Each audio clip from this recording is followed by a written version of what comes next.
cher Tidiane Diaw, Abdoulaye Diouf Sarr a été emporté par la tragédie de Tivaouane avec les 11 bébés décédés lors d'un incendie. Le ministre de la Santé, Nata, a été démis de ses fonctions. Et c'est le docteur Marie-Khemesse Ngom Ndiaye qui a été nommée au département de la santé. Celle qui était jusque-là à la tête de la direction de la santé est une syndicaliste qui a un moment dirigé le SAMES. Son portrait avec Marcel Marron. Le ministère de la Santé et de l'Action sociale a reçu les résultats des examens virologiques ci-après. C'est durant ces passages pour le point du jour Covid-19 qu'elle s'est faite connaître par la plupart des Sénégalais.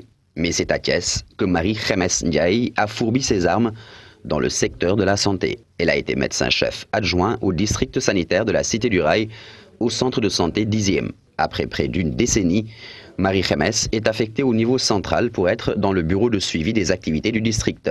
C'est par la suite qu'elle est nommée première femme médecin-chef de région médicale de Dakar de 2005 à 2015. Elle s'occupera par la suite de la direction des luttes contre les maladies.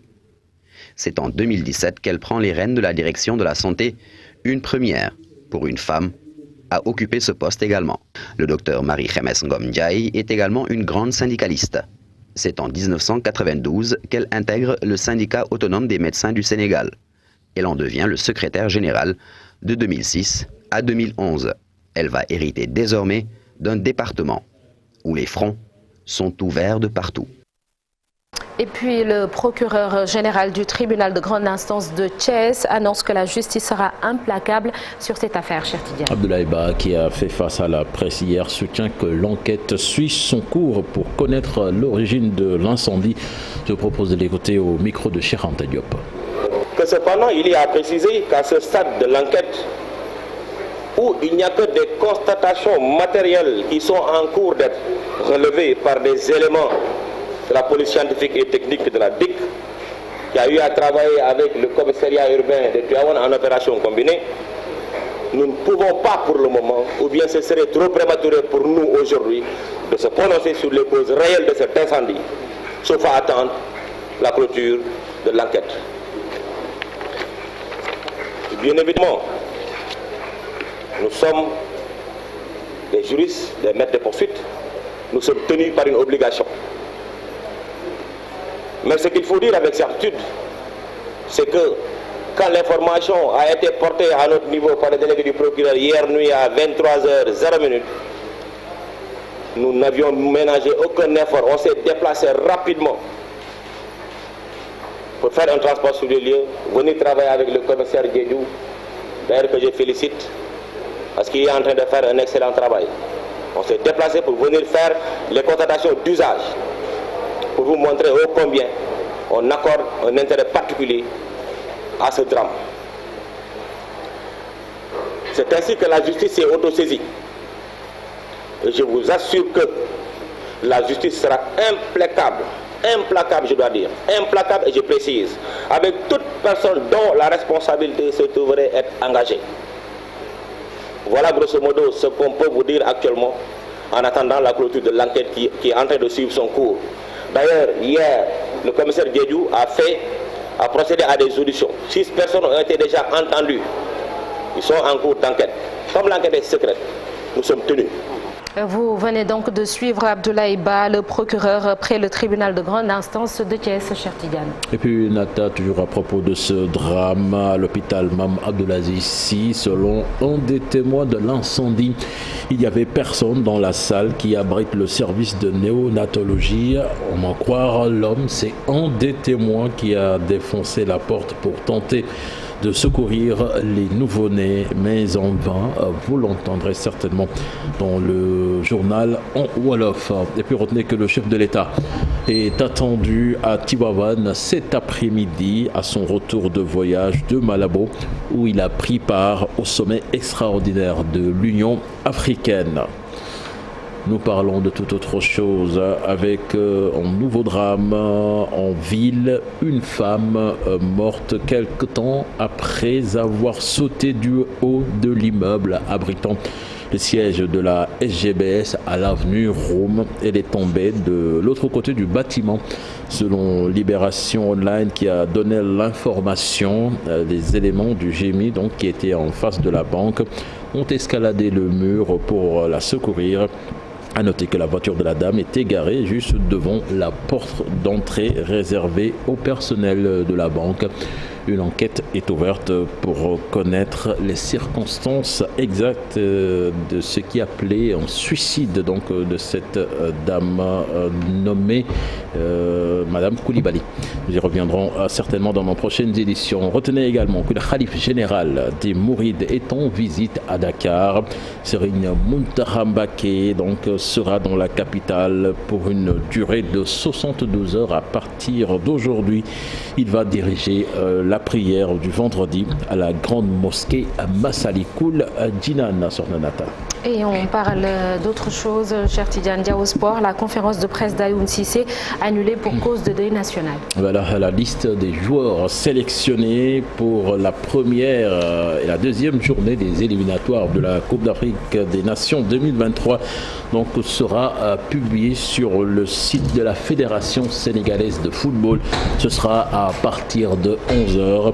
De nouvelles têtes à l'image de Liman Ndiaye et Demba Seck sont attendues dans la tanière. Pour en savoir davantage, attendez la rubrique On jour une actu de Marcel Maron. Il sera question donc de la liste d'Aliou Cissé.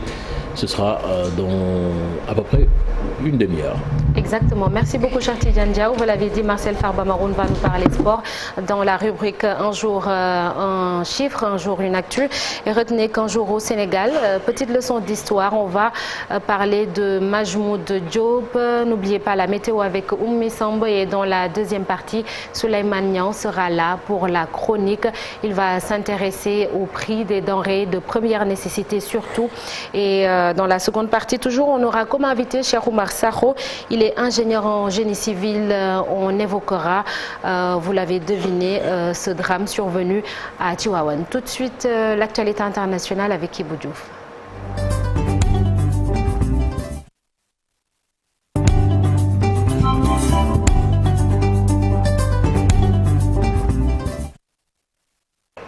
Bonjour Ibou Diouf et bienvenue. Bonjour Sorna Nata et pensée profondément émue pour les 11 bébés péris, pour leur famille, mais également à toute la nation sénégalaise. Ñu ngi leen di wax ñu ngi leen di jaar effectivement. J'en profite également pour dire Juma Moubarak à tous les téléspectateurs qui nous suivent en ce moment. Et bonjour également à toute la team Sorna Nata. Merci beaucoup Ibou Diouf. Direction le Burkina Faso. Une tragédie encore une fois, plus de 50 morts dans une attaque terroriste dans une région de l'Est. Exactement, Sornanata, il s'agit d'une attaque perpétrée par des djihadistes présumés à Madjoari, localité de l'Est du Burkina Faso, ont indiqué hier jeudi les autorités régionales. Survenue la veille, la tuerie a eu lieu dans une commune sous blocage des djihadistes comme d'autres communes du nord et de l'Est du Burkina. Celle de Modjari a été placée sous blocus par des djihadistes qui frappent cette région. Privés de ravitaillement, ses habitants tentent de fuir depuis la semaine dernière, ont indiqué plusieurs d'entre eux. Le gouverneur de la région de l'Est a assuré que des actions de sécurisation en cours afin de ramener la quiétude dans la localité. Au Cameroun, à présent, au moins 140 personnes sont mortes du choléra depuis le début de l'année, où plus de 7000 cas ont été répertoriés depuis la résurgence de cette maladie, a annoncé le Premier ministre. Le choléra, maladie diarrhéique aiguë dont on peut mourir en quelques heures en l'absence de traitement, réapparaît périodiquement au Cameroun, pays de l'Afrique centrale. Un précédent bilan fait état de 62 morts avec 2100 cas. 3 régions continuent d'enregistrer de nouveaux patients, a ajouté le Premier ministre. Aux États-Unis, après la tuerie au Texas, la police est accusée d'avoir tardé à intervenir. L'auteur de la tuerie de l'école d'Ulvadé de mardi dernier a pu rester pendant 48 minutes à l'intérieur de l'établissement avant d'être tué, alors que de nombreux parents étaient à l'extérieur suppliant la police d'intervenir. Les parents étaient même devant l'école dès les premières minutes de la tuerie, raconte une scène de chaos. Dès les premières minutes, deux policiers également ont été tués, blessés par les tireurs en essayant de les stopper. Mais ensuite, plusieurs vidéos montrent des badauds suppliant les forces de l'ordre d'intervenir plus rapidement. Pour parler de la COVID-19, les États-Unis connaissent depuis plusieurs mois une pénurie de lait pour bébés causée par des problèmes d'approvisionnement liés à la pandémie, est aggravée également par la fermeture en février d'une usine de fabricants d'Abbott dans le Michigan pour insalubrité qui a probablement entraîné la mort de deux nourrissons. La crise est telle que le président Joe Biden a annoncé la semaine dernière la mise en place d'un pont aérien et le secours à la loi datant de la guerre froide pour notamment importer du lait à l'étranger. Une première cargaison est arrivée dimanche dernier contenant plus de 31 tonnes de précieux breuvages. En Guinée équatoriale, on s'apprête à accueillir aujourd'hui même le sommet humanitaire extraordinaire de l'Union africaine, suivi d'une conférence des donateurs. L'Union donc estime que 113 millions d'Africains ont besoin d'une aide humanitaire d'urgence en 2022. Plusieurs chefs d'État et de gouvernement, de hauts fonctionnaires et ministres d'État de l'Union vont prendre part à cet événement qui se tiendra au centre de conférence de Sipopo. Les changements climatiques, les déplacés forcés des populations, la sécurité alimentaire, le développement de la construction post-conflit pour les réfugiés et déplacés sont au menu des discussions. Sornanata, pour terminer, nécrologie. Le musicien Andrew Fletcher, membre fondateur des groupes de rock alternatif britannique Depeche Mode, est mort à l'âge de 60 ans, a annoncé le groupe sur les réseaux sociaux hier. Né en 1961 à Nottingham, Andy Fletcher, surnommé Fletch, était l'un des claviéristes du groupe, connu pour ses tubes comme Just Can't Enough. Fletch avait également un cœur d'or, était toujours là quand on avait besoin de lui, a soutenu le groupe sur les réseaux sociaux. Sornanata. Merci beaucoup Ibou Diouf pour cette note de culture triste quand même. Rendez-vous tout à l'heure pour la version Wolof dans quelques secondes, la une des journaux, et c'est avec Chérif Dia.